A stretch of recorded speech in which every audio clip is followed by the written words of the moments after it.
Bonjour les enfants. Mardi 19 mai, nous allons travailler sur le Cléo. Alors cette vidéo va être très courte. Nous avons un premier travail à faire en compréhension et il y aura un deuxième travail en questionner le monde, mais ça sera essentiellement de la lecture. Alors, vous allez vous rendre à la page 37 de votre Cléo. D'accord ? C'est la suite de je fais un dessin pour montrer que j'ai compris. D'accord ? Alors, vous avez un dessin qui est incomplet. Vous avez un texte à côté de ce dessin. En lisant bien le texte, vous pouvez compléter le dessin. Alors, je vais vous lire les deux textes. D'accord ? Et ça sera à vous de compléter le dessin à chaque fois. D'accord ? Premier texte, celui de l'exercice 3. Au milieu de la piste, un éléphant porte sur sa trompe une acrobate. Il est en équilibre sur une grosse balle multicolore. Deuxième texte, celui de l'exercice 4. Sur le sol, on voit une flaque de boue.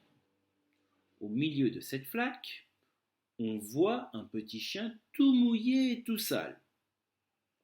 Il pleut, mais il ne peut pas rentrer dans sa niche car un gros chat lui a volé sa place. Alors bien entendu, pour ces deux exercices, vous pouvez utiliser vos crayons de couleur. D'accord ? Voilà. Ça, c'est le travail qui est à faire en compréhension. Bien, maintenant, le travail en questionner le monde. Vous allez avoir de la lecture essentiellement. Les exercices, nous les ferons la semaine prochaine. Alors, premier texte à lire. Que faire pour rester en forme ? Vous avez un petit texte avec quelques illustrations.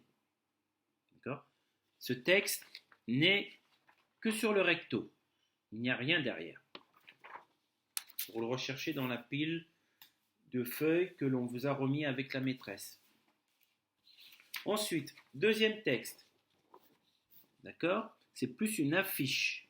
D'accord ? Le titre, c'est 10 trucs faciles pour arriver en forme à l'école et au collège. Donc vous avez 10 illustrations et 10 phrases sous chaque illustration ou à côté. Ensuite, en bas, vous avez une liste de mots à retenir. Vous pourrez les souligner en rouge, par exemple. Ce sont des mots qui sont à retenir, qui pourront être utilisés pour les exercices de la semaine prochaine. Même chose, il n'y a qu'un recto, il n'y a pas de verso. Ensuite, fiche 14. Que faire pour rester en forme ?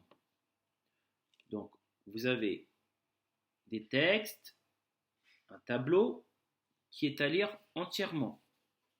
D'accord ? Ensuite, derrière, vous avez aussi une affiche sur le sommeil. Donc, c'est une fiche recto-verso. Vous voyez, ça vous fait quand même pas mal de lectures à faire, mais vous avez mercredi, jeudi, vendredi, samedi et dimanche pour le faire, pour qu'on puisse faire les exercices la semaine prochaine. Donc prenez votre temps, lisez bien, demandez à vos parents de vous poser des questions pour vérifier que vous avez bien compris ce qui est écrit dans chaque texte. Bien, je vous laisse, je vous souhaite un bon week-end prolongé et je vous dis à lundi prochain. Au revoir.